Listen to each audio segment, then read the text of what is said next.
The river cruise begins in Arles and ends in Lyon, but you can add on 3 nights in Barcelona pre-cruise and 3 nights in Paris post-cruise to create a most memorable itinerary. Next up, we've got Gary Murphy from AMA Waterways on the line to tell us all about the itinerary. On board. So, of course, we do the Rhone, and out of France, we take the high-speed train down to Lyon to join our ship. In Lyon, again, we go out and have this beautiful dinner. It's a culinary, gastronomical capital of the world, they say, in Lyon. There's a beautiful dinner off the ship with some wine pairings because of the region we're in Lyon. We cruise down to Vienne and Trévoux. And in Trévoux, here as you see the beautiful architecture of the building, because of the soil, it's the clay in the soil, it gives us this beautiful sort of gold motif on these buildings.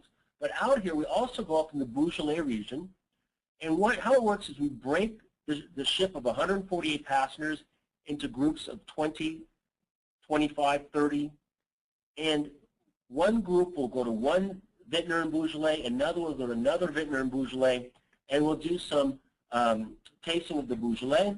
We'll also learn about Nouveau Beaujolais and how, it's a very young grape. It's just fermented weeks before it's bottled, and the whole idea is to have it out in the homes the third week in November. I think it's the third Sunday in November, right around our Thanksgiving down in the United States. But you learn all about that right from the vintners themselves. In Tournon, we go, and this is something we also do throughout the season, but on our wine cruise we also do this, is in Tournon we go out to the castle, and we have these beautiful Côte de Rhone wines all set up in these magnificent settings in these big rooms in the castle. And we have different dark chocolates set up, and we do a Côte de Rhone wine tasting with dark chocolate. And again, we have the winemakers all talking about, the history of the wine, the terroir, what is going on with this grape that you are enjoying with the chocolate.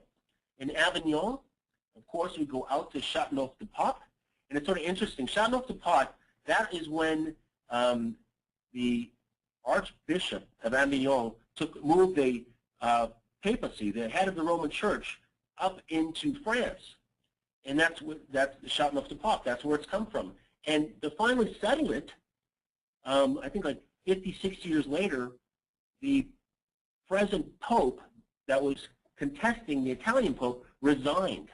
And that was 600 years ago, and that's what's just happened again. We've had the second time a Pope has resigned from his position. But anyway, we go out to Châteauneuf-du-Pape, and we do some wine tastings of this beautiful, beautiful wine. It's what regarded one of the best Côte de Rhone wines in the world, and it produces the majority of the Côte de Rhone wine is in the Châteauneuf region outside of Avignon.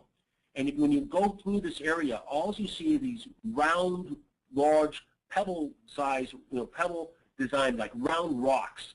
And the grapes come up through these rocks, and it's the rocks that retain the heat that in the evenings it warms the grape and sort of hastens the ripening of the grape, and also as a means of retaining moisture. When you go through this area, you wonder how could anything grow there? But the roots of the grape go 20, 30 feet into the soil. There's such old lines to get down into the soil through all these rocks, and it's a magnificent region to cruise through.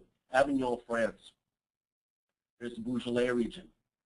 In Arles, of course, we either begin our cruise in Arles or end our cruise in Arles, depending which way the ship is heading. So it either goes Arles-Lyon or Lyon-Arles. Thank you, Gary. Now we'll take a quick look at a couple of pictures. You've got the ship sailing on the river. You can see the standard stateroom with the French balcony cabin and its wonderful views out onto the river. The restaurant all set up for its fine dining, and the bar area with its bright windows.